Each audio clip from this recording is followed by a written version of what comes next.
Bonjour à tous. Donc, nous allons commencer le cours de cette année. Et quelque chose me dit que j'ai bien fait de changer l'heure du cours parce que vous êtes presque 3 fois plus nombreux que l'an dernier. Et donc, ce qui me réjouit beaucoup. Et donc, nous allons commencer cette année un cours qui entre dans la suite logique de ceux des années précédentes. Donc, juste pour mémoire, pour ceux d'entre vous, je reconnais quelques visages. Et donc, mon premier cours était sur les généralités sur le processus de transformation cellulaire ou de cancérisation.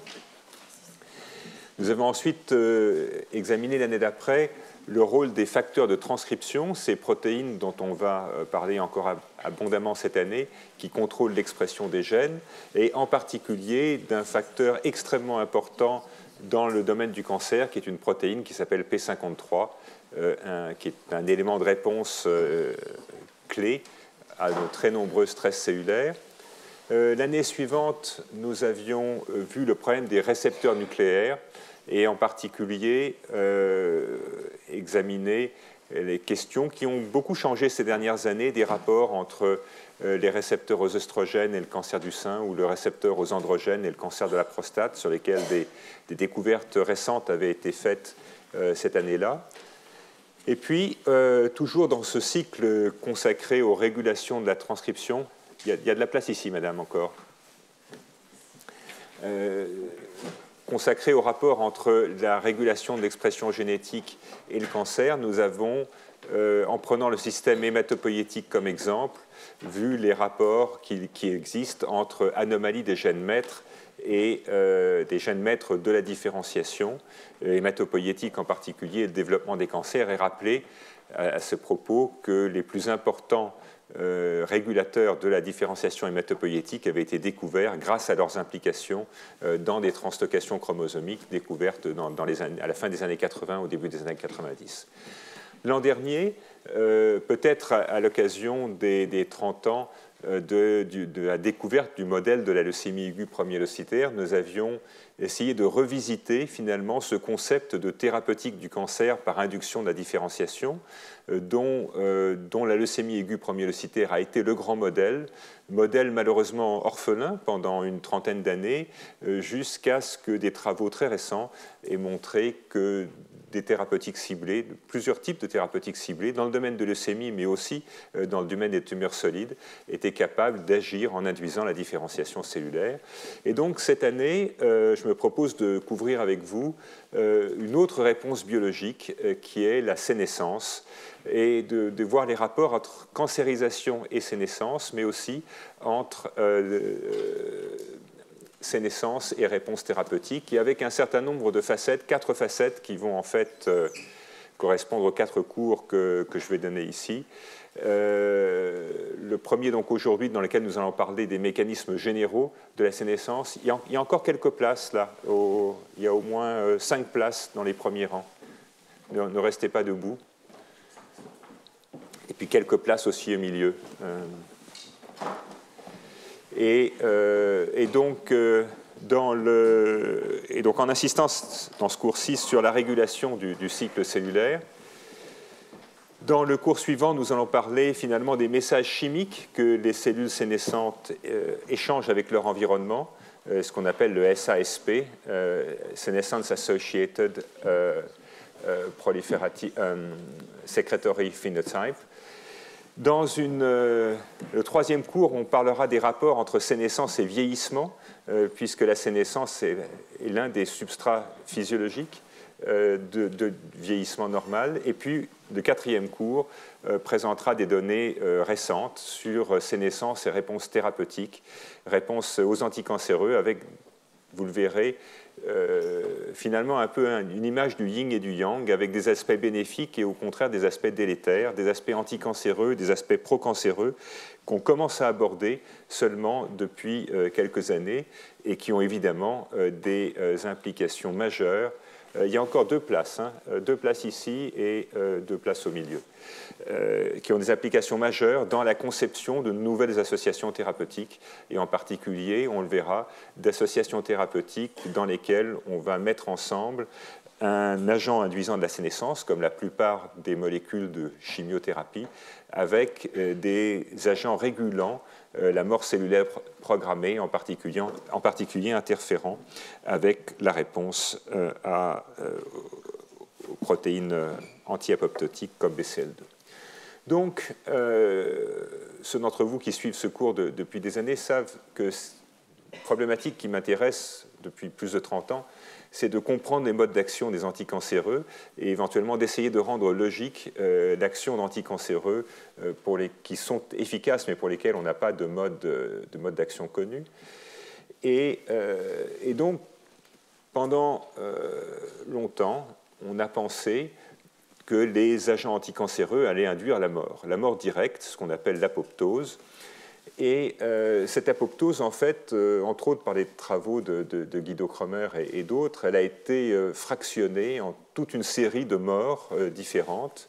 La mort apoptotique, la pyroptose, la nécroptose, parnaptose, ferroptose, voilà. Il y en a probablement encore beaucoup d'autres à décliner, qui répondent à des mécanismes à travers lesquels des stress aigus vont conduire à la mort, en général rapide, de ces cellules cancéreuses. Alors ça marche extrêmement bien ex vivo. Si vous prenez des cellules primaires, si vous prenez des cellules leucémiques et que vous leur mettez des agents toxiques, la plupart du temps, comme la chimiothérapie anticancéreuse, eh bien, la plupart du temps, ces cellules vont mourir rapidement. Et on a des critères morphologiques qui permettent de juger de cette mort, qui permettent aussi d'analyser ces mécanismes, et on le verra dans la prochaine diapo. Et puis, les problèmes sont arrivés. Un des problèmes, c'est que autant cette détection ex vivo, elle est facile à faire, parce qu'on met des cellules vivantes, on irradie, on met un produit chimique, et 12 heures après, il n'y a plus de cellules vivantes, donc c'est facile de savoir qu'elles sont mortes. Quand on passe maintenant dans un contexte d'un organisme, c'est beaucoup plus compliqué parce que ces cellules apoptotiques, elles sont en fait éliminées extrêmement rapidement par phagocytose et donc on ne les voit plus, on ne les voit que très transitoirement, ce qui pose des problèmes de détection. Et puis, malgré ces difficultés de détection, on s'est aperçu que la corrélation, au fond, entre la mort immédiate et l'effet thérapeutique d'un certain nombre de traitements anticancéreux, eh bien, cette corrélation, elle était en fait assez mauvaise. Elle était assez mauvaise. Et c'est ceci qui, vous allez le voir, fait qu'aujourd'hui, on considère aussi que la sénescence est un facteur extrêmement important. Alors, juste une diapo tirée d'une revue récente, encore une fois, de l'équipe de Guido Kromer, montrant, au fond, pour tous ces types de morts qui ont été décrites, encore une fois, dans les 15 ou 20 dernières années, des cascades biochimiques, des cascades de signalisation plus ou moins connues, plus ou moins complexes, qui vont à la fin, par des mécanismes qui impliquent souvent la rupture des membranes, la destruction de la chromatine, l'activation de modes de dégradation par des lysosomes, des modifications des ions intracellulaires, peu importe. Donc des cascades de mort qui sont assez bien connues, bien disséquées ex vivo, mais dont l'importance in vivo est plus complexe. Alors, après la mort, il y a eu un énorme engouement dans les années 90 pour la différenciation, et ça c'était l'objet du cours de l'an dernier, avec un modèle historique, la leucémie aiguë promyélocitaire, dans lequel on voit la différenciation, on voit les cellules maturer avant de disparaître. Et puis ce modèle qui a conduit à des avancées thérapeutiques extrêmement importantes est resté orphelin extrêmement longtemps. Et donc ça a été un modèle merveilleux, mais sans autre exemple dans lequel on pouvait voir une différenciation claire des cellules tumorales. Et puis, dans ces dernières années, des thérapeutiques ciblées, par exemple des inhibiteurs des enzymes IDH1 mutés, se sont avérés avoir un mode d'action extrêmement similaire, avec induction de la différenciation des cellules leucémiques. Et à cette occasion, on s'est aperçu, et ça rejoignait d'ailleurs certains des modèles que nous avions proposés dans le cadre de la leucémie aiguë promyélocitaire, que cette différenciation allait conduire à une réduction drastique de la masse tumorale, Mais cette réduction drastique de la masse tumorale allait bien sûr donner un effet thérapeutique, mais transitoire, parce qu'il était incapable d'éradiquer la maladie. Donc on avait un effet transitoire très fort, mais un effet qui n'était pas prolongé dans le temps, parce que les cellules cancéreuses vont toujours trouver des moyens pour court-circuiter les barrages qu'on leur impose. Mais des travaux qui avaient été présentés dans le cours de l'an dernier montraient qu'on pouvait développer au fond une logique de fusil à deux coups, avec deux agents, un agent qui allait induire la différenciation cellulaire, conduire à une diminution drastique de la masse tumorale, et d'autres agents qui allaient toucher à l'autorenouvellement. Et on va voir que cet autorenouvellement, c'est peut-être une facette de la sénescence, et qu'en combinant, par exemple, dans des modèles de tumeurs cutanées, ces agents induisant la différenciation avec des agents induisant la perte de l'autorenouvellement, on pouvait obtenir, au moins dans des modèles animaux, des effets anticancéreux majeurs, suggérant donc que cette induction de la différenciation restait une piste thérapeutique valable, même si elle n'était pas souveraine toute seule. Et à ce titre, nous avions aussi discuté l'an dernier des effets thérapeutiques qu'ont les dérivés de l'acide rétinoïque dans certaines formes de leucémie aiguë myéloïde, pour lesquelles il y a des essais cliniques montrant un bénéfice clinique, mais dont le mécanisme est encore peu compris, et on n'est même pas certain, à vrai dire, que dans ces cas-là, les rétinoïdes agissent bien par différenciation, ils pourraient agir par le biais d'autres mécanismes.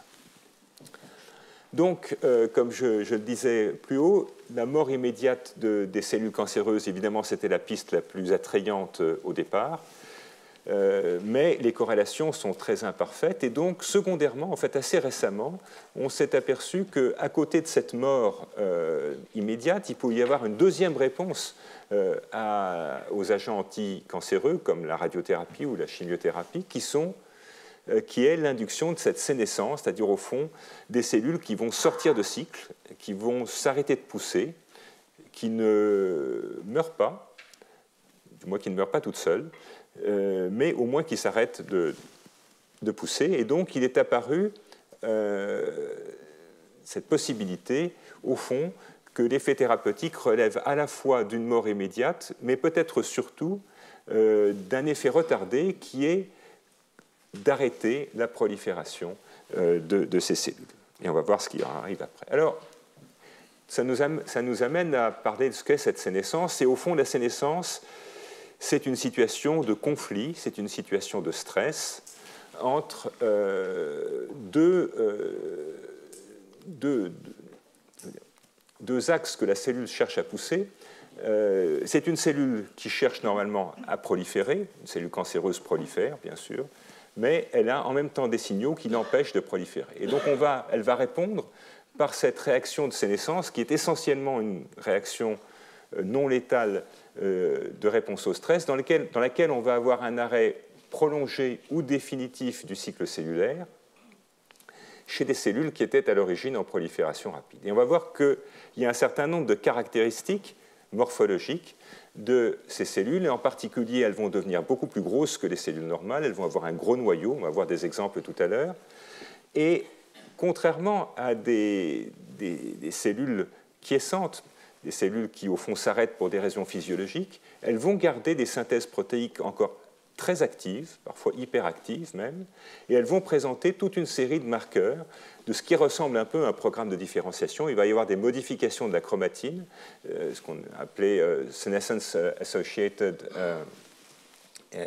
epichromatic foci. On va avoir des exemples, des marqueurs aussi cytoplasmiques comme une proéminence des lysosomes. Et cette sénescence, elle va avoir des présentations extrêmement variables, suivant évidemment les types cellulaires auxquels on s'intéresse. Elles vont être variables ex vivo ou in vivo, et on va voir qu'il existe des formes aiguës qui sont souvent des formes résolutives, et puis des formes chroniques dont on va voir qu'elles engendrent des complications, comme par exemple la création d'un stroma fibreux. Et des travaux au fond de ces dernières années, ont montré que, contrairement au premier modèle qu'on décrira à la fin de ce cours, la présentation de la sénescence peut être très variable et est en fait assez dynamique. Elle va également évoluer dans le temps. Et un aspect extrêmement important, dont j'ai déjà touché un mot, c'est que ces cellules, au fond, elles souffrent, elles sont blessées, elles donnent des réactions de stress, mais elles ne meurent pas. Et non seulement elles ne meurent pas, mais elles sont même relativement résistantes à la mort. Et cette résistance à la mort fait que dans certains cas, ces cellules stressées, hyperactives métaboliquement, vont rester pendant des années. Elles peuvent être éliminées par le système immunitaire ou elles peuvent ne pas être éliminées par le système immunitaire. Et quand elles ne sont pas éliminées par le système immunitaire, elles vont libérer dans leur voisinage et même dans toute la circulation des signaux de stress qu'on verra plus tard dans le cours. Alors, cette élimination par le système immunitaire, elle passe par des signaux qui sont assez bien connus en immunité antitumorale, qu'on a regroupés sous le nom de Eat Me, mangez-moi, donc d'exposition de marqueurs membranaires qui vont recruter des cellules immunitaires pour faire que ces cellules soient éliminées, par exemple, par des cellules NK. Et donc, la sénescence, au fond, elle se situe comme un carrefour de la biologie cellulaire, puisqu'elle va intégrer des signaux de stress très divers. Le premier stress qui a été étudié, dont on parlera en détail plus tard, c'est l'érosion des télomères, l'usure progressive des chromosomes du fait de la réplication, mais ça peut aussi être des altérations de l'ADN, comme par exemple ce qui va se passer dans une réponse aiguë à une irradiation. Ça peut être aussi du stress métabolique avec des dysfonctionnements des mitochondries, et puis des réactions aussi à des facteurs épigénétiques d'origine diverse, y compris d'origine thérapeutique. On va donc avoir induction de cette sénescence, et cette sénescence, elle va ensuite se transmettre sous une forme de toute une série de réponses qui peut aller de l'épuisement des cellules souches à l'inflammation chronique, avec toutes les conséquences négatives que va avoir cette inflammation chronique sur le développement de l'organisme, des désordres métaboliques ou des anomalies de la sécrétion protéique. Et pour ceux d'entre vous qui ont assisté à certains de mes cours précédents, ça rappelle évidemment l'intégration des stress cellulaires par la protéine P53, cette protéine maîtresse de la réponse au stress, qui, d'une manière assez remarquable et assez similaire, va intégrer toute une série donc, de signaux de stress, du stress oxydant, du stress nutritionnel, de l'hypoxie, la réponse à la cassure d'ADN, dont on va parler encore beaucoup dans ce cours, la surexpression d'oncogènes, des anomalies de la synthèse des protéines, l'érosion des télomères. Tous ces signaux vont converger sur P53, et P53 va encore proposer un panel de réponses différentes, la sénescence donc, qui va nous occuper dans ce cours, mais aussi l'angiogénèse, les modifications du cycle cellulaire, l'apoptose, la mort, la réparation de l'ADN ou des modifications du métabolisme. Et donc, vous ne serez pas surpris de voir qu'au fond, P53 va être un des régulateurs essentiels de l'induction de la sénescence, en tous les cas, l'un des détonateurs qui va initier ce processus au niveau de la cellule. Alors, ces cellules sénescentes, elles ont un certain nombre de caractéristiques qui vous sont résumées dans ce schéma. On a vu qu'elles étaient induites par un très grand nombre de stress, mais dans ce phénotype de la cellule sénescente qu'on va voir en détail, le premier, on l'a dit, c'est l'arrêt de la prolifération, c'est donc l'arrêt du cycle cellulaire. Et cet arrêt du cycle cellulaire va répondre à des cascades biochimiques extrêmement bien connues, extrêmement bien documentées, et que l'on va voir un peu plus tard. Il va également y avoir, en accompagnement de ce blocage du cycle cellulaire,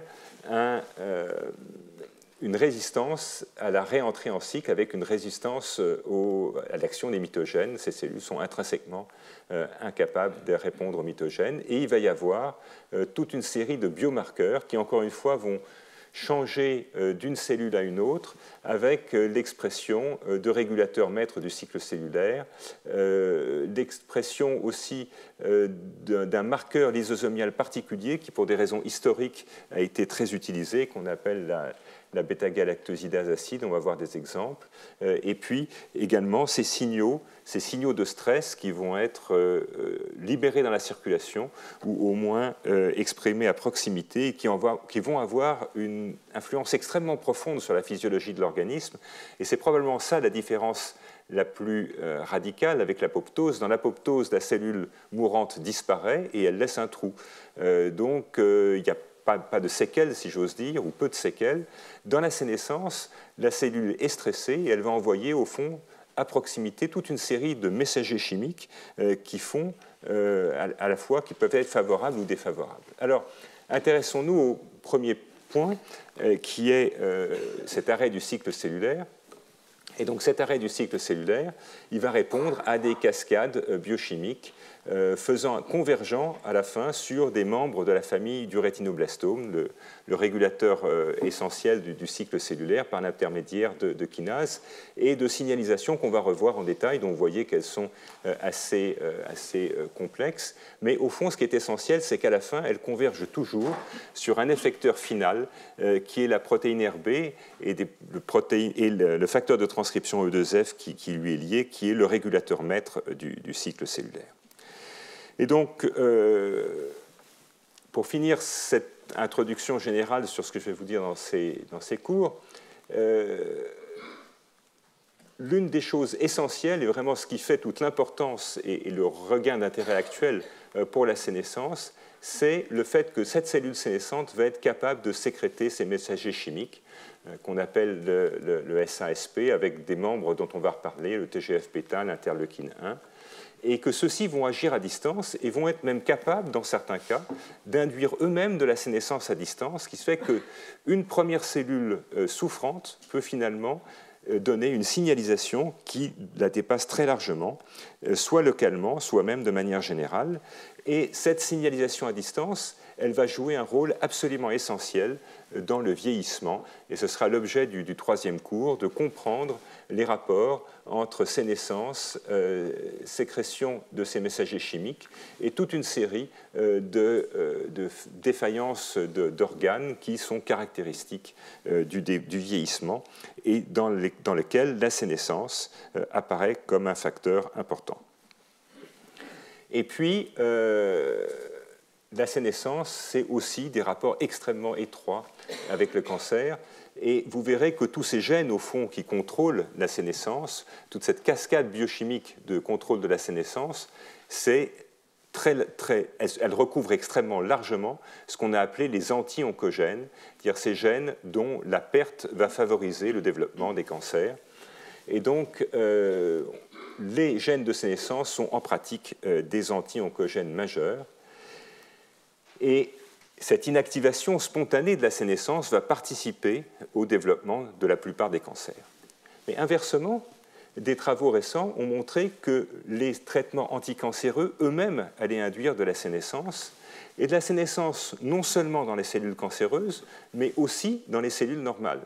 Et cet article, publié il y a 2 ans, dont on parlera en détail dans le dernier cours, montre qu'en fait, un nombre important des effets secondaires de la chimiothérapie anticancéreuse passent par l'induction de sénescence dans des tissus normaux et que les effets secondaires comme la fatigue ou d'autres passent par l'intermédiaire de cette signalisation par des médiateurs cellulaires.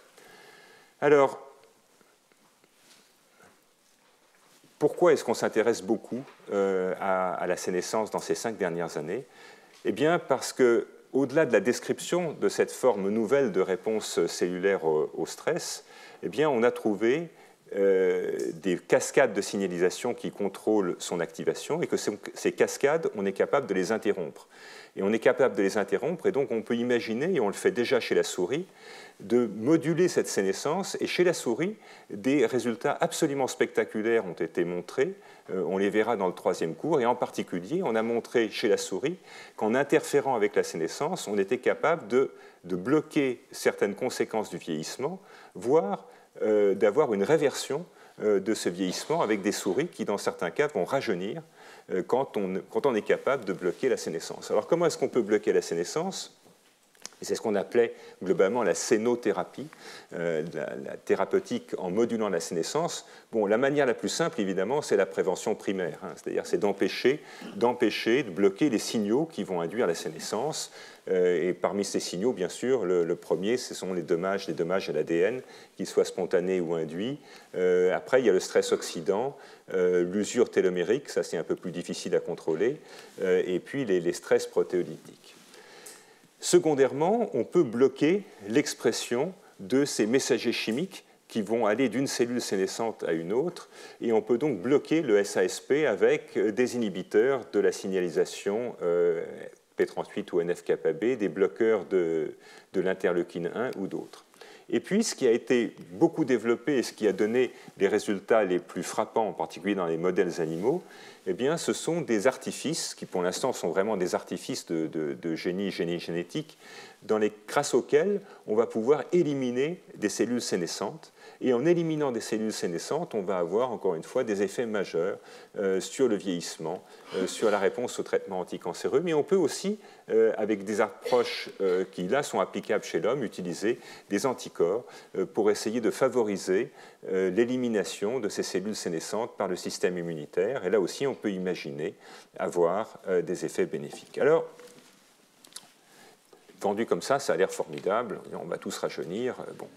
Mais ce n'est pas si simple, comme toujours en biologie, parce qu'au fond, ces études, ce mécanisme est un mécanisme normal de réponse au stress, et dans tous les mécanismes de réponse au stress, c'est un petit peu comme l'image chinoise du yin et du yang, il y a du bon et du mauvais.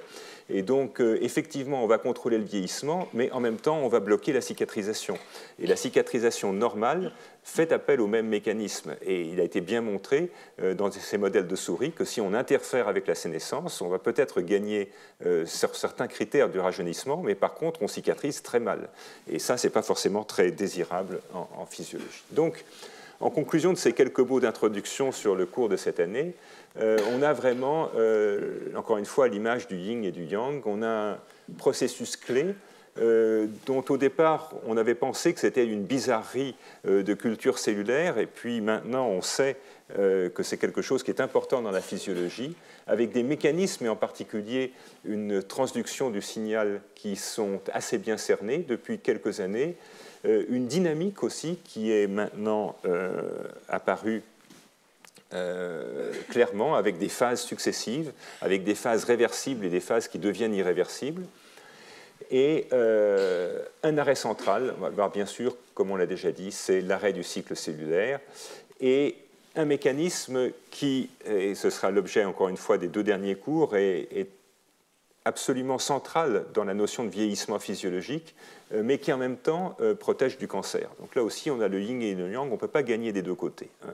On ne peut pas gagner des deux côtés, ça a été bien démontré chez la souris. On peut arriver à vieillir mieux, mais quand on vieillit mieux, on va aussi avoir un peu plus de cancer. Et donc pour l'instant, les deux sont encore très étroitement couplés. Donc, processus physiologique, protection contre des processus non physiologiques, et puis également toute une facette extrêmement importante de réponse au traitement, en particulier réponse aux thérapeutiques anticancéreuses. Et maintenant, beaucoup de gens pensent que certaines thérapeutiques agissent principalement par induction de sénescence, plus que par induction d'apoptose, et que c'est ça, en tous les cas, qui va contrôler l'effet à long terme. On va voir que ça joue non seulement sur la réponse, donc ça c'est le yin, mais ça joue aussi sur l'échappement. Et ça c'est maintenant bien connu, qu'il y a des mécanismes qui dépendent de la sénescence et qui vont dans certains cas favoriser l'échappement à moyen terme au traitement. Et enfin les effets secondaires grâce aux cellules normales. Et je mentionnais des possibilités d'intervention thérapeutique qui sont l'objet de recherches extrêmement actives en ce moment. Donc ça, c'était les quelques mots que je voulais vous dire pour vous dire qu'il fallait revenir au cours suivant.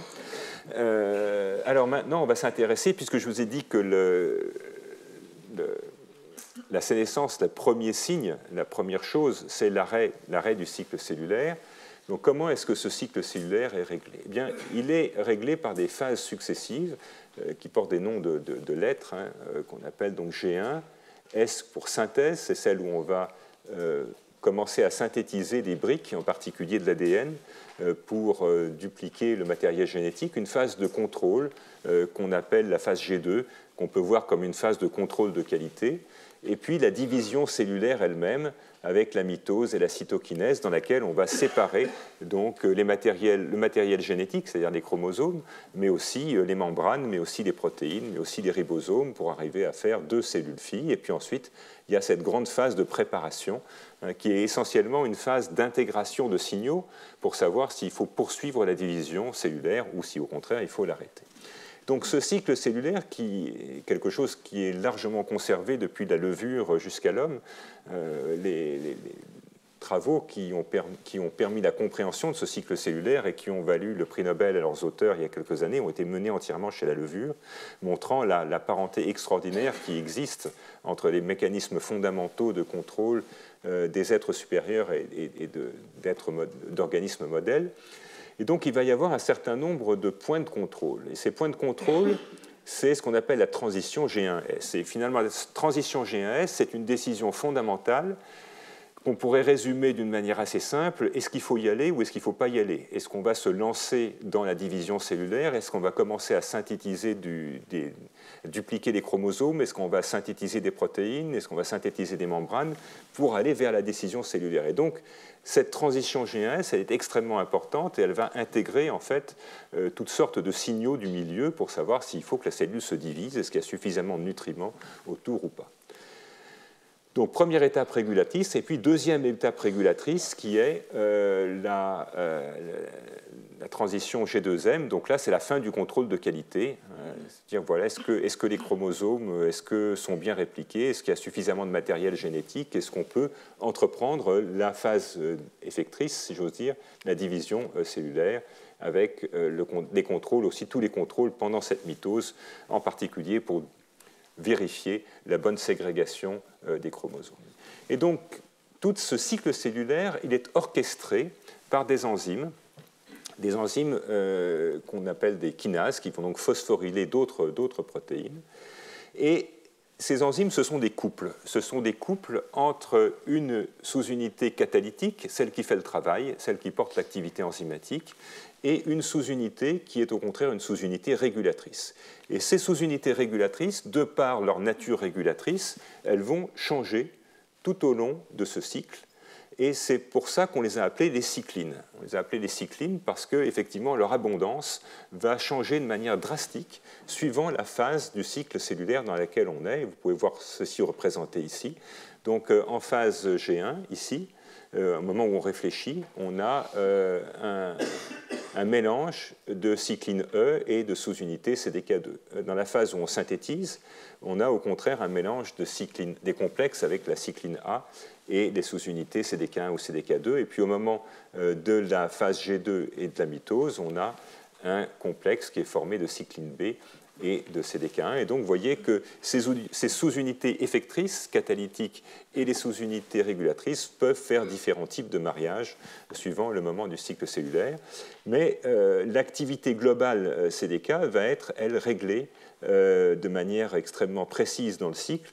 Et au fond, c'est une augmentation de cette activité qui va déterminer en particulier cette transition essentielle qui est le passage de ce point de contrôle G1S, donc la décision de rentrer en division cellulaire. Alors, je vous ai expliqué qu'on avait ces enzymes, ces kinases, qui vont phosphoryler des substrats, mais quels sont ces substrats et quels sont exactement ces kinases? Et donc, le substrat le plus connu, c'est une protéine extrêmement importante qui s'appelle RB, pour rétinoblastome, qui a été découverte parce que son absence va favoriser le développement de tumeurs très particulières de l'œil qu'on appelle le rétinoblastome, en fait des cancers de la rétine. Et ce sont ces observations de génétique qui ont permis la découverte d'une famille de protéines. Ici, on ne vous en représente qu'une seule, mais en fait, c'est une famille de protéines. Et cette famille de protéines a un rôle absolument essentiel pour contrôler l'activité d'un facteur de transcription qui s'appelle E2F. Là aussi, c'est une famille, on va en voir plusieurs exemples. Et donc, dans l'état basal, au moment où on réfléchit, si j'ose dire, si la cellule ne sait pas si elle va déjà se diviser, on a un complexe entre RB et E2F qui est un complexe répresseur, ce qui vous est montré par cette flèche qui montre le blocage des cibles de E2F. Alors, que sont les cibles de E2F? Eh bien, ce sont toutes les enzymes, justement, de synthèse qui vont permettre de fabriquer des nucléotides, de fabriquer des acides aminés, de fabriquer des membranes, bref, de faire toutes les synthèses pour que la cellule puisse envisager de se diviser. Et toutes ces enzymes sont sous le contrôle de cette famille de protéines qui peuvent être modulées, ici de manière négative à l'état basal, par RB. Et au fond, de manière assez simple, quand RB va être phosphorylé, il va être phosphorylé par ces complexes cycline CDK, eh bien, plus il est phosphorylé, plus il va se détacher. Et donc, vous voyez qu'au moment de la transition G1S, il va être phosphorylé par ce complexe cycline D CDK4, ce qui va commencer à permettre l'induction de certains gènes, et en particulier de la cycline E. Et puis, quand on va passer en phase de synthèse complète, là, il va être totalement phosphorylé, il se détache, et donc ce détachement va libérer en fait un programme d'action, un programme génétique qui est sous la dépendance de E2F. Donc, vous voyez que dans ce schéma, on a des interactions différentielles entre ce facteur de transcription maître et la protéine RB qu'il contrôle. Et puis, on a également un jeu de ces complexes enzymatiques, cycline CDK, et donc vous voyez qu'ils ne sont pas toujours actifs. Et ils ne sont pas toujours actifs parce qu'en fait, ils peuvent être eux-mêmes bloqués par des petites molécules qui portent le nom de leur poids moléculaire, donc elles s'appellent P16, P21, P27, qui sont des inhibiteurs de son complexe CDK cycline. Et vous voyez que quand ces inhibiteurs sont présents en grande quantité, eh il n'y a pas de phosphorylation, et qu'au moment où on passe en phase S, eh bien, ils vont disparaître, et à ce moment-là, ces complexes vont pouvoir avoir leur activité enzymatique complète. Et vous ne serez pas surpris qu'en fait, ces inhibiteurs, et en particulier les protéines P21 et P16, dont on va beaucoup reparler dans la suite de ce cours, soient les points de convergence de ces signalisations qui vont induire la sénescence, parce qu'évidemment, jouer sur l'abondance de ces inhibiteurs, et en particulier induire l'expression de P21 ou induire l'expression de P16, c'est le plus sûr moyen de bloquer le cycle cellulaire. Et effectivement, c'est ce qui se passe. Et vous voyez ici une représentation assez schématique de ces cascades qui vont conduire à la sénescence, avec toute une série de causes que l'on va analyser plus tard. Mais vous voyez déjà apparaître en bas, vers la protéine RB dont on a parlé, ces complexes actifs qui vont régler la phosphorylation de RB, et surtout, dans presque tous les cas, ces protéines P21 et P16 qui apparaissent comme des maillons, comme des relais absolument essentiels à la transmission des signaux de sénescence. Et dans un certain nombre de cas aussi, vous allez voir juste au-dessus de P21 cette protéine P53, encore une fois, le chef d'orchestre de la réponse cellulaire au stress et qui est un inducteur majeur de l'expression de P21. Donc une cascade, au fond, stress, P53, P21, inactivation de ces complexes à activité kinase, inactivation de l'activité répressive de RB, et donc répression par RB des programmes de progression dans le cycle cellulaire. Alors qu'est-ce qui différencie une cellule sénescente d'une cellule quiescente? Alors, une cellule quiescente, au fond, c'est une cellule qui est prête à partir, qui est prête à se diviser, qui a simplement besoin de signaux. Et donc, ces signaux, quand elle est quiescente, c'est que ces signaux, elle ne les a pas. Et n'ayant pas ces signaux, elle n'a pas beaucoup de métabolisme, elle exprime fortement des répresseurs comme P21, P27, et elle va exprimer des formes répressives de 2F. Ces cellules quiescentes, c'est beaucoup de cellules normales de l'organisme lorsqu'elles ne sont pas stimulées par des facteurs de croissance. À l'inverse, la cellule sénescente a, au moins en première analyse, un arrêt de cycle qui est permanent, donc qui évidemment la distingue de la quiescence pour laquelle l'arrêt de cycle est réversible. Il va être réversible avec l'addition de facteurs de croissance, ce qu'on appelle aussi des mitogènes, Le contenu en ADN est variable puisque la cellule sénescente peut s'arrêter en G2M, donc elle peut avoir déjà dupliqué son matériel génétique, alors que la cellule quiescente, elle, est toujours en 2N chromosomes. Et puis, comme on l'a déjà mentionné, grosse différence sur le métabolisme, avec un métabolisme qui est réduit, peu de synthèse protéique, c'est une cellule essentiellement au repos, hein, une cellule quiescente. À l'inverse, une cellule sénescente, elle, garde un métabolisme extrêmement élevé. En fait, c'est une cellule qui souffre, c'est une cellule qui répond à des signaux de stress et qui donc va répondre par des activités métaboliques élevées et des effecteurs moléculaires qui sont ceux qu'on a déjà mentionnés, en particulier la protéine P16, P21, P53 et RB, et toute une série de marqueurs qu'on va revoir. Alors, on peut aller un peu plus loin dans cette distinction entre sénescence et quiescence, avec deux autres états qu'il faut discuter. Le premier, c'est l'état de différenciation terminale. Donc ça, c'est ce qu'on a vu dans le cours de l'an dernier. Et dans la différence, par exemple, dans la différenciation hématopoïétique, on sait qu'il y a une hiérarchie entre des cellules qui sont des cellules souches, qui sont capables de se renouveler, de proliférer, de se différencier dans toute une série de précurseurs, et puis des cellules totalement différenciées, dont certaines vont avoir une demi-vie très courte, comme les polynucléaires neutrophiles, qui ne vivent que quelques heures. D'autres cellules vont avoir une demi-vie longue, mais sont devenues incapables de se diviser. Là encore, les effecteurs sont souvent assez similaires de ceux de la sénescence, puisque là aussi, des cellules différenciées sont essentiellement des cellules qui sont en arrêt de cycle, et donc on va pouvoir utiliser les mêmes molécules qui vont bloquer le cycle. Et puis, un dernier élément qu'il faut mentionner, ce sont des cellules en état d'épuisement.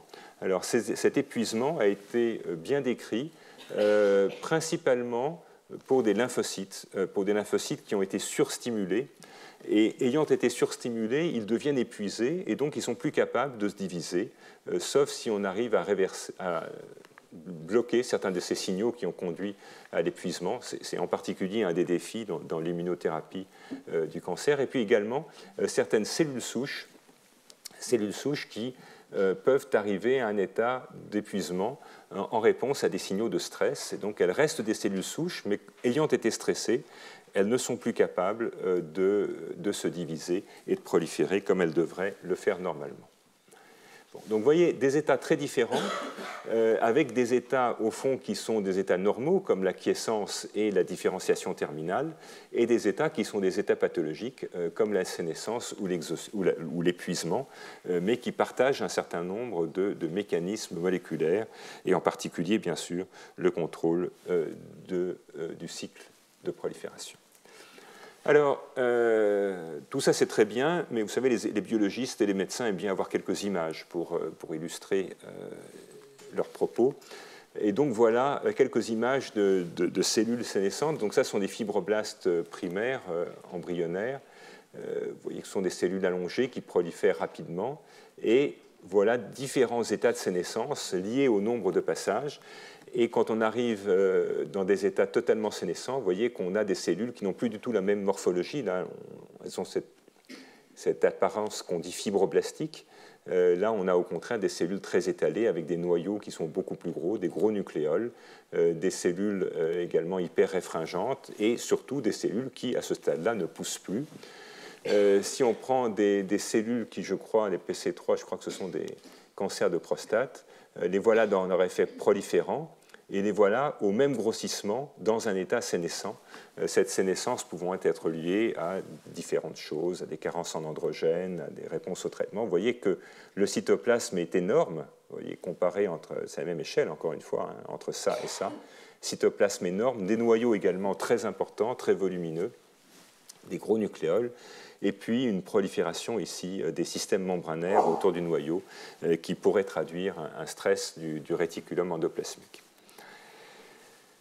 Alors, pendant longtemps, on a utilisé un marqueur pour cette sénescence, qui est un marqueur de l'activité des lysosomes, qu'on appelle la bêta-galactosidase acide, qui est une enzyme en fait des lysosomes, et dont l'expression augmente beaucoup avec l'induction de la sénescence. Vous voyez ici des cellules normales, on trouve quelques-unes de ces cellules un peu bleutées, et au fur et à mesure qu'on applique un stimulus qui va conduire à la sénescence, on peut avoir, vous voyez, au bout de 7 jours, une culture qui devient entièrement bleue, traduisant justement le fait que ces cellules sont passées en arrêt de cycle maintenant et sont rentrées dans ce programme irréversible. Donc ça a été pendant très longtemps le critère universel de la sénescence. Il se trouve que c'était un critère qui était extrêmement commode pour le vieillissement spontané des cellules, ce qu'on appelle la sénescence réplicative. C'est un système qui est beaucoup moins adapté in vivo, où c'est à la fois techniquement plus difficile et les résultats sont moins blancs et noirs que ex vivo. Une des difficultés, comme vous allez le voir, c'est qu'au fond, les critères de sénescence, ils sont assez bien définis pour des cellules en culture, ils sont beaucoup moins bien définis et beaucoup plus labiles et beaucoup plus transitoires dans des cellules in vivo, et c'est pourtant in vivo qu'on est intéressé par voir cet effet. Donc ça, c'est l'activité bêta-gale, ces cellules qui deviennent bleues. Il y a d'autres critères. Aussi encore une revue récente de l'équipe de Guido Kromer, montrant, je crois, des fibroblastes embryonnaires dans leur état normal, et après une sénescence induite par l'expression aiguë d'un oncogène violent, qui est l'oncogène VERAS, donc une molécule de signalisation sous-membranaire dont on a déjà parlé dans les cours des années précédentes. Et vous voyez que quand on regarde la distribution de l'ADN, le DAPI, c'est un intercalant qui va colorer l'ADN. Dans des cellules normales, vous avez ce marquage raisonnablement homogène de l'ADN. Et vous voyez qu'à l'état de sénescence, induit par l'expression de cet oncogène, on a un aspect complètement différent, avec des noyaux qui sont d'abord beaucoup plus gros. Et ces noyaux beaucoup plus gros vont ensuite regrouper l'ADN sous forme de ces paquets de chromatine. C'est ce qu'on appelle les senescence associated hyperchromatic foci, que vous voyez ici avec des paquets d'ADN finalement dans un noyau qui par ailleurs, mis à part ce très gros nucléole, paraît presque vide de matériel génétique. Et ça, c'est un aspect qui traduit le fait que cette cellule s'est fixée dans son état. Et en fait, ce que l'on montre, c'est que ces paquets d'ADN sont des paquets hyper réprimés. Donc c'est devenu de l'hétérochromatine, de la chromatine non accessible, extrêmement dense, extrêmement condensée. Et ceci va donc correspondre à l'extinction d'un certain nombre de programmes génétiques, et en particulier, bien sûr, les programmes de prolifération. Et donc, il a été montré que tous les gènes cibles de 2F, donc ces gènes cibles qui vont permettre la prolifération cellulaire, à cet état de sénescence fixée, vont être regroupés dans ces paquets d'hétérochromatine, dans ces paquets où l'information génétique n'est au fond plus accessible parce qu'elle est impactée, et d'autres marqueurs comme les histones vont montrer la même chose. Bon, alors, quelle est cette profonde réorganisation du cycle cellulaire? Merci monsieur de l'arrêter. Eh bien, on va avoir des nombreux marqueurs, dépendant un peu quand même de la cellule et du type de stress, avec un noyau dur de signalisation conservé, et ce noyau dur de signalisation, bien sûr, c'est le contrôle du cycle cellulaire, c'est le contrôle de l'activité E2F. Donc, répression de tous les gènes associés à la croissance qui vont se retrouver sous forme d'hétérochromatine dans ces paquets d'ADN regroupés qu'on a vus tout à l'heure. Et donc, ceci est accompagné de ces changements épigénétiques, ces changements des protéines qui vont impacter l'information génétique. C'est ce qu'on voit ici avec ces paquets d'ADN et ces paquets d'une histone, qui est une histone, qui est une marque de répression, portant des marques répressives qui vont impacter ça. Et puis, il y a des changements d'organisation du noyau. Vous l'avez vu, c'est l'augmentation considérable de la taille de ce noyau au moment de la sénescence établie. On peut aller même jusqu'à l'expulsion de certains fragments nucléaires. Donc ce noyau est tellement regroupé qu'il va commencer à se fragmenter et certains fragments, avec de l'ADN à l'intérieur, vont partir dans le cytoplasme, ce qui va signer évidemment le côté irréversible de cet état. Donc à côté, il y a un métabolisme qui reste extrêmement actif, avec des changements profonds des mitochondries et des vacuoles de dégradation cytoplasmique qu'on appelle les lysosomes. Il peut y avoir également un stress protéotoxique lié au fait que ces cellules qui souffrent sont néanmoins des cellules qui synthétisent en abondance des protéines, et parfois elles synthétisent tellement de protéines que des structures à travers lesquelles vont passer ces protéines, comme le réticulum endoplasmique, vont être stressées par l'agrégation de cette protéine, et c'est ce qui donne ce stress qu'on appelle unfolded protein response, la réponse aux protéines mal repliées, parce que tout simplement les systèmes de production n'arrivent pas à faire face à cette production massive de protéines de stress.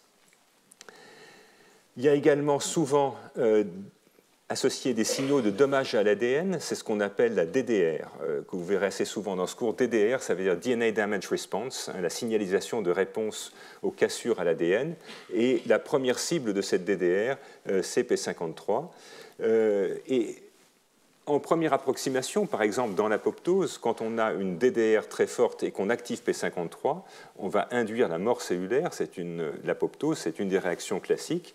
Mais dans le cas de la sénescence, on a en même temps des signaux de résistance à la mort avec la surexpression de protéines de la famille BCL2 qui sont les arbitres de la survie de cellulaire. Et BCL2, en l'occurrence, va favoriser la survie de cellules, y compris la survie de cellules qui seraient tentées de mourir par ailleurs. Et donc, tous ces signes ne sont pas toujours faciles à démontrer in vivo, d'abord parce qu'ils ne sont pas toujours tous présents, ensuite parce que ça dépend du type cellulaire, et puis aussi parce que leur présence est parfois fugace du fait de leur élimination par des cellules du système immunitaire. Et il y a en quelque sorte un conflit entre cette résistance à la mort, mais en même temps l'expression de ces signaux du type Eat Me, qui vont donc recruter toute une série d'effecteurs immunitaires pour éliminer ces cellules sénescentes. Alors, assez rapidement, quand même, il y a des critères qui ont été récemment revus dans un article de revue. Donc, on a parlé de la taille de la cellule qui est augmentée, aussi bien du noyau que du cytoplasme, la composition de la membrane plasmique qui change, et on a décrit des protéines comme par exemple DEP1 ou DDP4 qui semblent être d'assez bons marqueurs de cellules rentrées en sénescence. L'augmentation forte de la quantité de lysosomes qui est à l'origine de cette détection de cette SA-bêta-gal, cette jolie coloration bleutée qui a été la signature de la sénescence pendant de nombreuses années, des mitochondries qui deviennent moins fonctionnelles et donc qui s'accumulent, des signaux, des changements dans l'organisation nucléaire, avec en particulier ces gros paquets d'hétérochromatine réprimés. Également, un autre critère qui est la diminution de la protéine de squelette du noyau, qu'on appelle la lamine B1. Les lamines, ce sont ces protéines qui polymérisent et qui vont donc donner au noyau sa forme, et également permettre de recruter certains gènes en périphérie ou au centre. L'arrêt de cycle, donc, qui est probablement la signature la plus universelle, même si elle n'est pas suffisante pour faire un diagnostic de sénescence. La DNA Damage Response, qui est souvent présente, la résistance à l'apoptose, le métabolisme et cette sécrétion très augmentée de cytokines comme des marqueurs d'inflammation, les grands marqueurs d'inflammation que sont l'interleukine 1, l'interleukine 6 ou l'interleukine 8, qui vont être des signatures d'une cellule qui souffre et qui ne va pas bien. Et donc tout ça peut être résumé dans ce schéma de cette cellule sénescente qui a là, pour les besoins de la démonstration, tous les critères à la fois des marqueurs de sénescence. Alors revenons un petit peu à la signalisation. comment est-ce qu'on va pouvoir faire la démonstration de l'activité de cette sénescence? Eh bien, avec un certain nombre de signaux classiques qu'on va revoir dans ce cours ou les suivants, l'usure des télomères, l'activation forte d'oncogènes comme l'oncogène RAS dont on a déjà parlé, les signaux de stress oxydant qui peuvent venir de défauts mitochondriaux, les dysfonctionnements de la mitochondrie ou d'une manière générale l'inflammation, on va avoir dans un premier temps deux grands bras qui vont être allumés. Le premier grand bras va traduire l'existence de dégâts sur l'ADN. Je vous dis que le dégât sur l'ADN, c'est le meilleur inducteur de cette réponse extrêmement forte, qui est la réponse du dommage à l'ADN, le DDR, dont la première cible est P53. Donc P53 en présence de DDR va instantanément induire l'expression de P21, et vous rappelez que P21 va bloquer la fonction de CDK4 et il va donc bloquer la phosphorylation de RB et on reste contraint donc, dans l'arrêt de cycle. Donc ça c'est le premier bras, c'est le bras universel, c'est souvent le premier, c'est celui qui est activé le plus rapidement parce qu'un des éléments que je n'ai pas encore participé avec vous, mais c'est que l'installation de ce phénotype de sénescence, il prend un petit peu de temps. Et on estime qu'il faut quand même entre 4 et 7 jours pour avoir tous les signes de la sénescence. Mais ce premier bras, lui, va être activé dès les premières 24 heures. Donc on peut un peu comparer ça à un détonateur. C'est le détonateur du mécanisme de sénescence. Et puis il y a un deuxième bras qui va être activé, qui passe par l'induction d'un locus génétique très, très particulier qu'on appelle le locus INK4-ARF, dont on va reparler dans une diapositive suivante, et en fait, qui est un locus absolument central à la transformation cancéreuse. C'est un des endroits les plus chauds du génome. C'est un des endroits qui va être le plus souvent perdu ou inactivé par méthylation dans les cancers humains. Pourquoi? Parce qu'en fait, ce locus a la propriété assez extraordinaire sur le même gène de coder pour deux protéines différentes. L'une, on en a déjà parlé, c'est P16. Et donc P16 est, comme P21, un inhibiteur direct de la fonction du complexe CDK4 cycline. Donc ça, c'est facile à comprendre. Et l'autre agit d'une manière un peu plus détournée. L'autre va conduire à une protéine qui s'appelle ARF. Et cette protéine ARF est l'inhibiteur le plus puissant connu de MDM2, qui est lui-même l'enzyme qui va dégrader P53. Et donc, au fond, ce locus, il a la capacité, quand il va être hyperactivé, par exemple dans la seconde phase de l'induction de la sénescence, de contrôler tout à la fois directement la fonction de CDK4, mais également les fonctions de P21, les fonctions de P53, donc de P21, donc on reconverge sur CDK4, mais P53 va également avoir des tas d'autres effets par lui-même, qui sont des effets prosénescents, ce qui est détaillé dans la diapositive suivante, qui vous montre la signalisation P53 lors de la sénescence. Bon, donc on retrouve ce qu'on connaît déjà, l'activation de P21 et le blocage des cyclines, mais il y a toutes sortes d'autres signalisations. Il va y avoir en particulier synthèse d'un variant de E2F qui n'est pas un variant activateur, mais qui est un variant inhibiteur, et donc qui va entrer en compétition avec les E2F activateurs. Donc le résultat, c'est qu'on va bloquer cette activité E2F. Et puis, il va y avoir également un contrôle de la synthèse protéique par l'intermédiaire du complexe mTOR qui va directement agir sur la sénescence et aussi sur l'autophagie.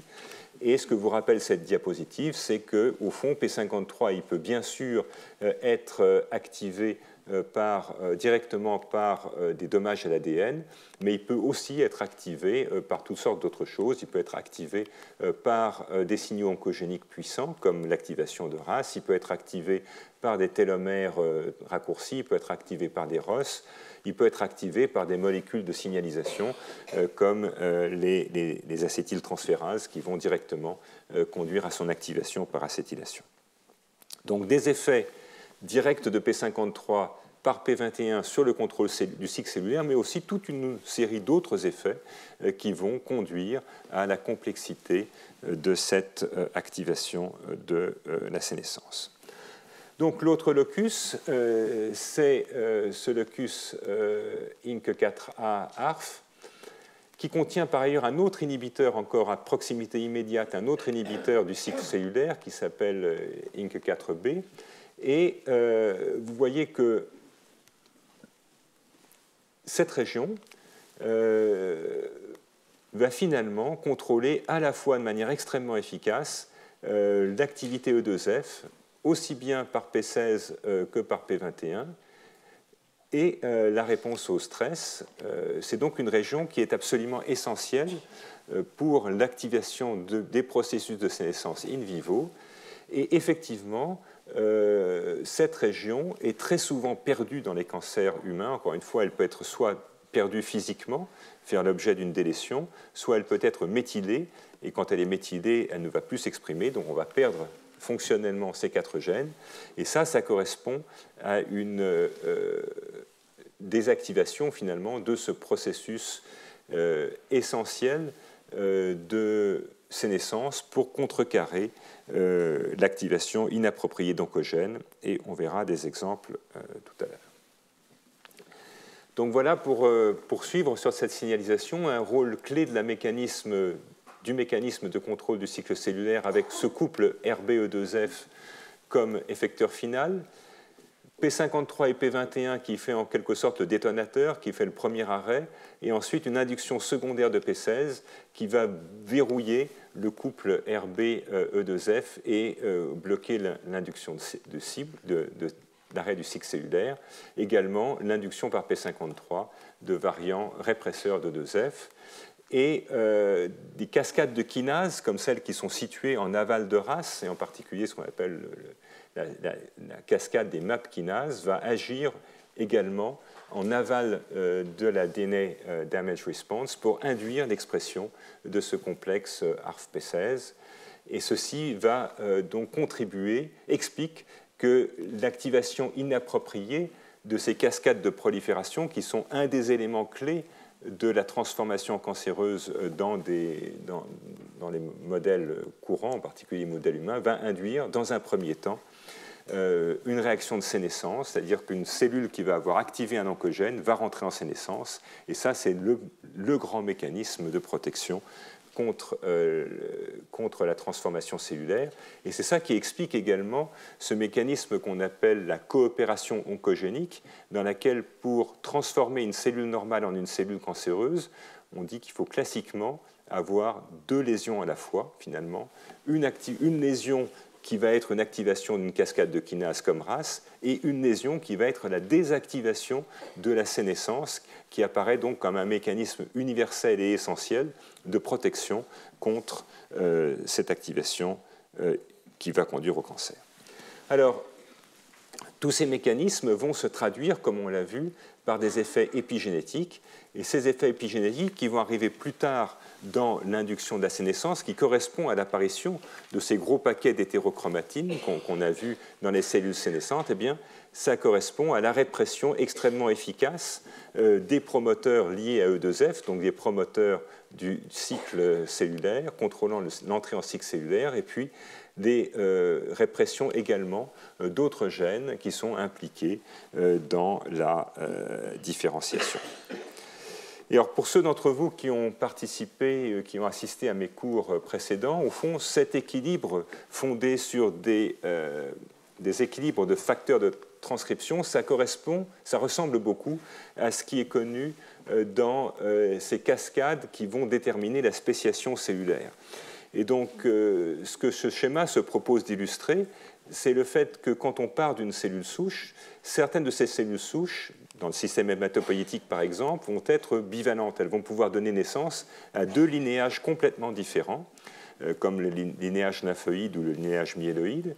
Et l'engagement dans ces linéages va être effectué par des facteurs de transcription, qui ont des propriétés assez classiques, dans lesquelles chacun d'entre eux va s'auto-induire et chacun d'entre eux va auto-inhiber l'autre. Et donc on va avoir au départ un équilibre. Ces cellules sont dites bivalentes. Elles ont encore la possibilité d'aller dans chacune des 2 voies. Et à un moment donné, un déséquilibre va s'installer entre ces deux facteurs antagonistes et on va aller vers une voie. Par exemple, c'est A qui va prendre le dessus. Donc A prenant le dessus va écraser D, et il va s'auto-induire. Et donc on va commencer à prendre la voie A, et puis A va induire un autre facteur, ici B, et B va coopérer avec A pour induire encore un autre facteur, et donc ceci va déterminer la spéciation cellulaire. Eh bien, on peut dire que dans le développement de la sénescence, c'est un peu la même chose. On a des étapes en cascade, avec un premier déséquilibre qui va favoriser l'activation de P53 et de P21, et puis ensuite des étapes progressives dans lesquelles on va de plus en plus aller vers le phénotype de cellules sénescentes, donc qui ne peut absolument plus bouger. Alors, ceci est évidemment important parce qu'on sait qu'on ne peut pas revenir en arrière à ce niveau-là. Par contre, quand on est encore ici, et on verra des exemples, on peut ressortir de la sénescence et retourner vers des états prolifératifs. Et ceci est en particulier très important et a été étudié en détail dans ces dernières années dans la thérapeutique anticancéreuse, où au fond, ce qu'on cherche, c'est aller jusque-là. Si on va jusque-là, c'est très bien. Mais si on ne fait que la première étape, non seulement ce n'est pas très bien, mais c'est même assez défavorable, puisque dans certains cas, ça va favoriser encore la transformation cancéreuse. Bon, alors ça, ce n'est pas pour vous faire peur, hein, mais c'est un schéma récapitulatif, surtout pour les étudiants dans la salle, qui a été publié dans Cell il y a 2 ans, et qui regroupe tout ce qu'on savait à l'époque sur la signalisation de la sénescence. Donc vous voyez, la voie finale commune, c'est là, hein, c'est le contrôle du cycle cellulaire. Au-dessus, on va retrouver bien sûr nos amis E2F et RB. Et puis au-dessus de E2F et RB, on va retrouver les inhibiteurs de CDK et P53. Et puis toute une série des stress, des facteurs hein, qui vont représenter ici en orange, qui sont les facteurs qui vont contribuer à allumer cette signalisation, hein, les voies de lésion à l'ADN, les modifications mitochondriales, le stress oxydant, l'activation d'oncogènes comme RAS, hein, l'exemple classique qu'on voit représenté ici, et puis également des choses dont on parlera peut-être dans le cours prochain, comme le TGF-bêta qui va induire la sénescence des métaboliques. Alors, il y a également des aspects métaboliques à la sénescence hein, qui sont importants. On sait qu'il y a toute une série de stress métaboliques qui vont induire la sénescence, mais inversement, cette sénescence va aussi s'accompagner de profondes modifications métaboliques. Vous vous rappelez que je vous ai dit que la modification du réseau mitochondrial fait partie des critères de sénescence, et donc cette modification du réseau mitochondrial va bien sûr s'accompagner de changements profonds du métabolisme, en particulier du métabolisme des acides gras, mais aussi des nucléotides, et dans une certaine mesure aussi du métabolisme du glucose. Alors, donc, vous avez compris maintenant que tout ça joue autour de la prolifération, et je vous ai dit qu'il y avait un certain nombre de stimuli qui allaient déclencher cette sénescence, et on va commencer à en voir quelques-uns, en particulier les exemples qui ont été les plus étudiés dans la littérature pour disséquer ces mécanismes et ces cascades de signalisation. Et donc le premier mécanisme historique, c'est ce qu'on appelle la sénescence télomérique. Alors, la sénescence télomérique, qu'est-ce que c'est? Au fond, c'est une observation faite dans des cultures cellulaires qui a une durée de vie limitée à une culture cellulaire. En d'autres termes, quand on prend des cellules normales et qu'on les fait proliférer en culture, il va y avoir un moment où ça s'arrête. Et ce moment où ça s'arrête, ça dépend de la qualité des cellules que vous avez, mais c'est rarement plus que 55 à 60 passages. Ça a été publié dans les années 61 par un homme qui s'appelait Heflik, et c'est devenu connu sous le nom de sénescence de Heflik, ou de sénescence réplicative, qui dit que finalement, quand on prend des cellules normales, alors ceci n'est pas vrai pour des cellules cancéreuses, et vous allez tout de suite comprendre pourquoi, quand on prend par exemple ce qu'on appelle HDF, Human Diploid Fibroblasts, quelle que soit la qualité du milieu qu'on leur donne, quelle que soit la qualité des conditions de culture, il y a un moment où ça s'arrête. Et à ce moment-là, les cellules deviennent sénescentes, elles deviennent bleues, elles deviennent grosses et elles s'arrêtent de pousser. Et en plus, on sait qu'à ce moment-là, elles vont commencer à présenter des signes de lésion de l'ADN. Et ce qui a été montré quelques années plus tard, c'est qu'au fond, ce qu'on a fait là, c'est qu'on a usé les télomères, et à force de faire diviser ces cellules, nos cellules normales, encore une fois, ne peuvent pas rallonger leurs télomères, et donc plus elles se divisent, plus ces télomères sont émoussés, et à un moment donné, ils sont tellement émoussés que ça crée des lésions de l'ADN. Ces lésions de l'ADN vont activer P53 et activer une sénescence, et donc elles s'arrêtent de pousser. Alors vous allez me dire, qu'est-ce qui se passe après? Eh bien, si on attend encore un peu, elles vont rentrer dans un processus qu'on ne comprend pas très bien, mais qui ressemble beaucoup à l'établissement de cellules cancéreuses. Et en particulier, elles vont muter RB, elles vont muter P53, elles vont traverser ce qu'on va appeler une crise. Et cette crise, qui est associée aux mutations de RB et P53, eh bien, elles vont conduire ensuite à l'immortalité. Et ces cellules immortalisées spontanément, en fait, ce sont des cellules cancéreuses. Elles sont des cellules cancéreuses parce qu'elles ont trouvé maintenant un moyen de prolonger leur télomère. Elles ont trouvé un moyen de réparer leur télomère et donc de regagner de la vitalité. Et à tous ces stades, on peut arriver à repasser à l'immortalité en exprimant une enzyme dont on va parler dans un instant, qui s'appelle la télomérase, qui est justement l'enzyme qui, dans des cellules souches ou dans des cellules cancéreuses, est capable de réparer ces télomères et qui va donc reconstruire ces télomères qui ont été usés par ces processus de division itérative. Alors, pendant longtemps, on a pensé que c'était un artefact de culture cellulaire. Et voilà, on prend des cellules, on prend des fibroblastes dermiques, on les fait pousser dans du sérum de veau, on les divise avec de la trypsine, on les maintient avec beaucoup d'oxygène, et puis à un moment donné, on s'aperçoit qu'elles ne vont plus si bien, ça n'a rien de très étonnant.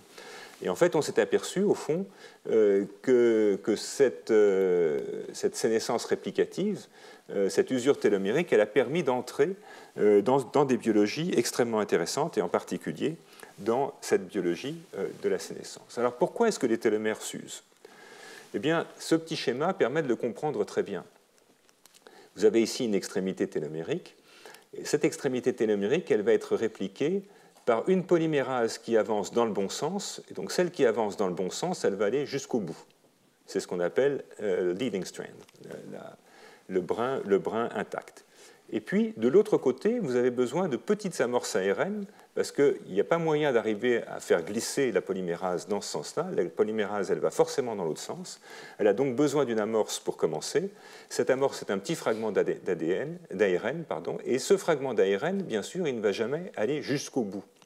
Et ne pouvant pas aller jusqu'au bout, à chaque réplication, vous allez perdre un petit morceau du télomère, un petit peu comme un système d'horloge qui va mesurer donc le nombre de réplications. Et au fur et à mesure que vos cellules, en l'absence d'enzymes qui vont réparer ces télomères, se divisent, elles vont perdre cette télomère. Et donc on a une horloge biologique qui va finalement compter le nombre de divisions. Et en comptant le nombre de ces divisions, il y a un moment donné où on arrivera à une situation critique parce que le télomère sera trop court. C'est ça qui explique la sénescence réplicative. Et c'est ça qui va être réparé éventuellement par la télomérase quand il y en a.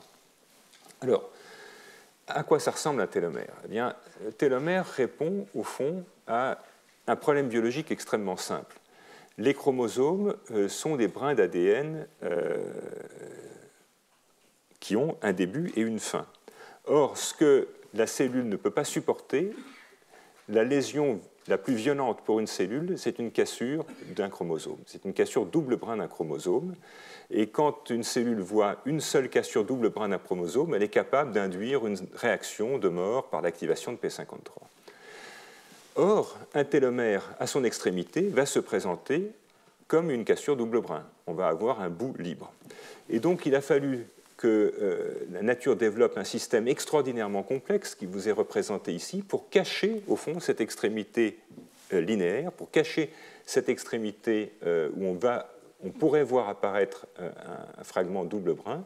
Et ça, c'est réalisé par cette architecture complexe dans laquelle vous voyez que le fragment d'ADN se replie sur lui-même et il va, à un moment donné, se séparer avec un seul brin qui va faire une structure A3A3 avec des séquences qui lui sont complémentaires, ce qui permet donc de cacher cette extrémité et de faire que l'extrémité linéaire d'un chromosome ne se présente pas comme une cassure de l'ADN. Et tout ceci est stabilisé par un lot de protéines particulières, des protéines dédiées qu'on appelle les protéines télomériques, et qui vont donc verrouiller cette structure particulièrement complexe et élégante qui permet de faire que l'extrémité linéaire de nos chromosomes n'apparaisse pas comme une région cassée. Alors, quel est le rapport avec la diapositive précédente? Eh bien, c'est que cette architecture nécessite un certain nombre de ces répétitions qui vous sont représentées ici, qui sont ces répétitions télomériques. Et donc, avec l'usure progressive des télomères, il y a un moment où il n'y aura plus assez de répétitions pour arriver à créer cette structure en boucle, cette structure qui contient d'ailleurs une zone à 3 brins, et que donc, quand l'extrémité du télomère aura été suffisamment usée par des divisions itératives, eh bien, on ne sera plus capable d'organiser ce domaine. Et quand ce domaine se désorganise, eh bien, on va faire quelque chose qui ressemble à une cassure double brin. Et cette cassure double brin va être reconnue par toute une voie de signalisation complexe et très bien décrite qui va converger sur P53, sur des signaux d'effecteurs comme P21 et donner un arrêt du cycle, éventuellement une sénescence ou de l'apoptose. Alors, comment est-ce qu'on peut voir ça expérimentalement? Eh bien, quand une cellule voit des extrémités avec des cassures, enfin voit des cassures double brin, la première chose qu'elle va essayer de faire, c'est de les recoller les uns aux autres pour cacher le trou, en quelque sorte. Et donc, quand on est en présence de chromosomes qui ont été usés, eh bien, on va voir apparaître des fusions de chromosomes les uns avec les autres. Et ces fusions des chromosomes les uns avec les autres créent évidemment des objets topologiques qui ne peuvent pas être répliqués par la cellule. Et donc, la tentative de réplication de ces chromosomes soudés les uns aux autres va donner encore plus de cassures, encore plus de stress et encore plus d'activation de P53. Il va y avoir des fixations des protéines impliquées dans la DDR, comme en particulier les kinases ATM ou ATR et beaucoup d'autres, vont se fixer directement sur les télomères. Ça va activer violemment P53 et P21, ça va aussi activer P16 et on ne sait pas exactement comment. Et ça va donner un mélange de sénescence et d'apoptose dans des cellules primaires en culture. Et il avait été proposé que ceci contribue au vieillissement physiologique dans l'organisme. Alors, quelques autres éléments sur la sénescence télomérique. Un seul télomère trop court peut suffire à induire de la sénescence. Ça a été bien prouvé par des manipulations de ces systèmes où un seul télomère peut induire la DDR. Et puis, on peut avoir recours à des artifices de génie génétique qui vont permettre tout d'un coup de supprimer une des protéines d'architecture de ces télomères. Et si on supprime de manière aiguë certaines de ces protéines qui vont donc participer à la stabilisation de ce complexe, eh bien, on va introduire là aussi une réponse, une sénescence aiguë liée à cette déprotection aiguë. On va défaire cette structure et activer donc les réactions de stress de type DDR. Bon, alors là, les choses paraissaient relativement simples. Et puis, quand on a regardé, c'est toujours en biologie, quand on commence à regarder dans les détails, on s'aperçoit qu'en fait, c'est beaucoup plus compliqué. Et en particulier, on a pu montrer qu'il pouvait y avoir des signalisations DDR à partir de télomères longs. Alors pourquoi? Eh bien, tout simplement parce que les mécanismes de réparation qui sont extrêmement efficaces et qui vont permettre de réparer la plupart des anomalies sur des séquences d'ADN normales, eh bien, ces mécanismes de réparation demandent une architecture de l'ADN qui n'est pas l'architecture de la chromatine télomérique. Et donc, en fait, au bout des télomères, pour redire la même chose d'une manière différente, eh bien, les enzymes de réparation des cassures de l'ADN sont incapables d'agir sur ces structures parce que ce n'est plus une structure linéaire, c'est une structure en 3 dimensions, beaucoup plus complexe, dans lesquelles les signaux de réparation ne peuvent plus être pris en compte. Et effectivement, on voit, là, dans la vraie vie, en particulier dans les tissus qui se divisent peu, par exemple dans les cellules dans les neurones ou dans des cellules du cerveau, on voit progressivement s'accumuler des lésions qui sont des lésions télomériques parce que cette exposition normale à des signaux génotoxiques qui vont faire qu'on va accumuler des mutations tout le temps un peu partout dans l'ADN, la plupart des mutations sont réparées, sauf justement celles qui sont dans les télomères, et donc plus on vieillit, plus on va accumuler ces mutations sans pour autant pouvoir les réparer. Et donc ceci va conduire à une activation constitutive de signaux de stress. Et il semblerait que tout autant que le raccourcissement des télomères, l'activation de ces mutations dans les télomères, mutations non réparables, va conduire au vieillissement et à la sénescence. Alors ceci vous est représenté ici. Vous avez au fond le modèle classique, hein, celui de la sénescence réplicative dont je vous ai parlé en premier. Donc on a la réplication incomplète qui fait que ces répétitions télomériques vont progressivement disparaître et puis à un moment donné, on n'est plus capable de maintenir la structure et donc on va induire des réponses de dommages à l'ADN, induire P21, P16 et la sénescence. Ça, c'est le modèle au fond de Hayflick, c'est le modèle de la sénescence réplicative.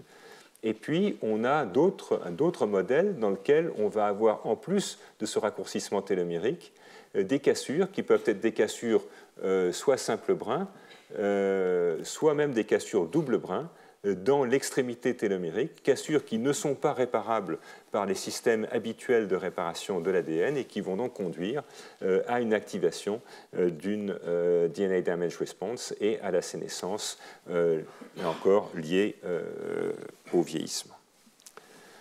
Alors on a pu, c'est des travaux assez récents, on a pu en fait montrer ça non plus dans des cellules en culture, mais vraiment dans des organismes. Et vous savez que pour les biologistes, l'organisme modèle, c'est le plus souvent la souris.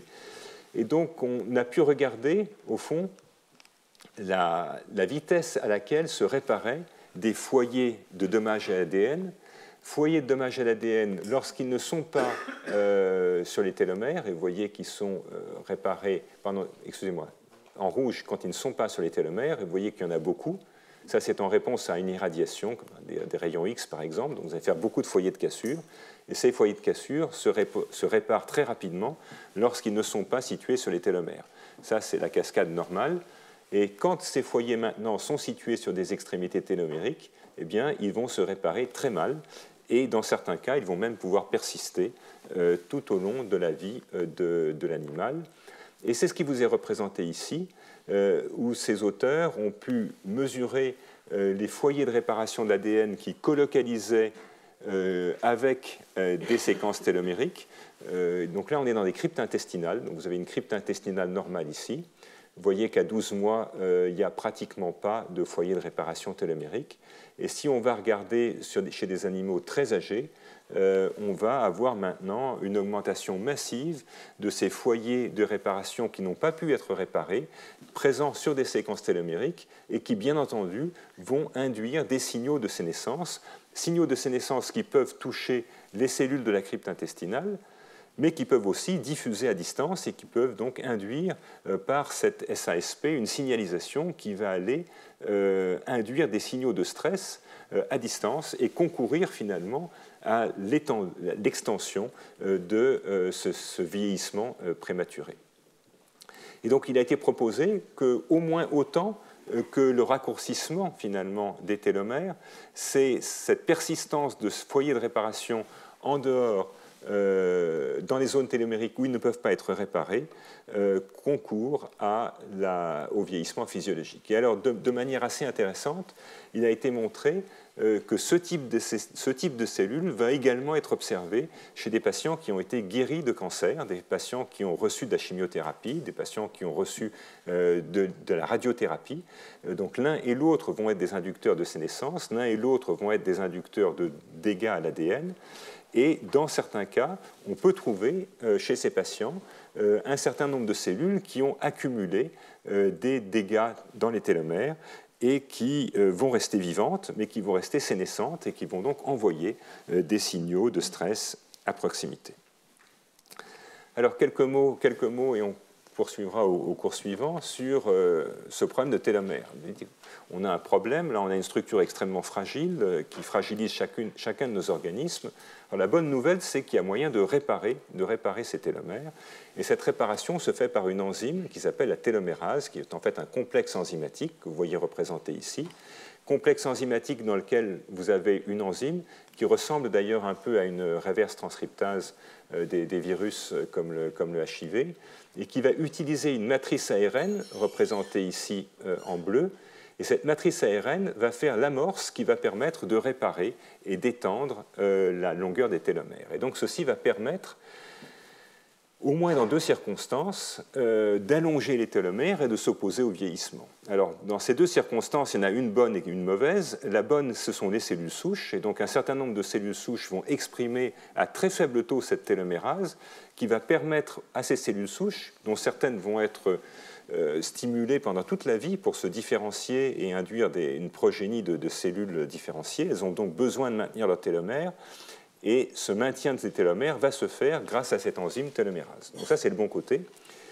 Et puis, il y a un mauvais côté. Le mauvais côté, c'est évidemment dans le cancer. Et dans le cancer, on va avoir une réexpression. Dans beaucoup de cancers, on va avoir une réexpression ou une surexpression de la télomérase qui fait que ces cellules cancéreuses vont être capables de réparer très efficacement leurs télomères. Et donc, elles ne vont pas présenter ce type de vieillissement.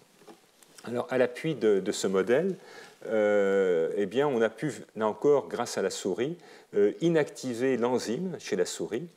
Et ces souris qui s'appellent TERT-, vont présenter un vieillissement spontané. Mais alors, de manière intéressante, ce vieillissement spontané n'apparaît qu'après plusieurs générations.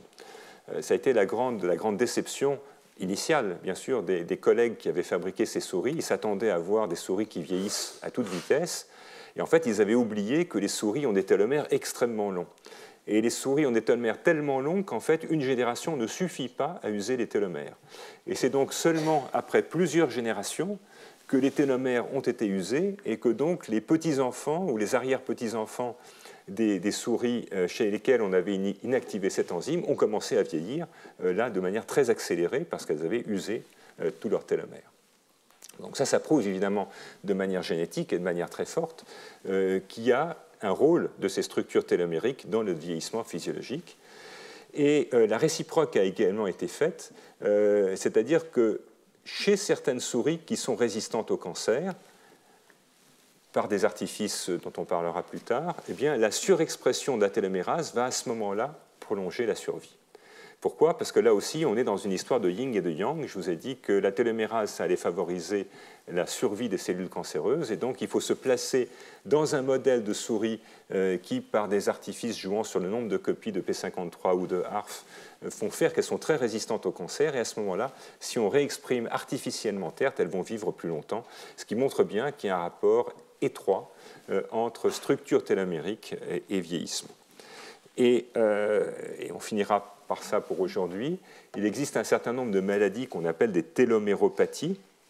Ce sont des maladies génétiques rares de causes multiples. Et toutes ces maladies vont se traduire par des vieillissements physiologiques très accélérée de certains tissus, et en particulier des ongles, des cheveux et aussi de la moelle osseuse. Et toutes ces protéines sont en fait des protéines qui vont contrôler la fonction de la télomérase, qui vont contrôler la stabilité de la télomérase ou de certains de ses partenaires. Et puis, on connaît également des téloméropathies qu'on appelle secondaires, qui sont en fait des maladies de réparation de l'ADN. Et du fait d'un défaut général de réparation de l'ADN, on va avoir un raccourcissement secondaire des télomères et des syndromes de vieillissement accéléré, avec en particulier des syndromes qui jouent sur le tissu pulmonaire et les cheveux, et également une immunodéficience du fait de chute de la moelle osseuse. Donc, peut-être pour vous laisser...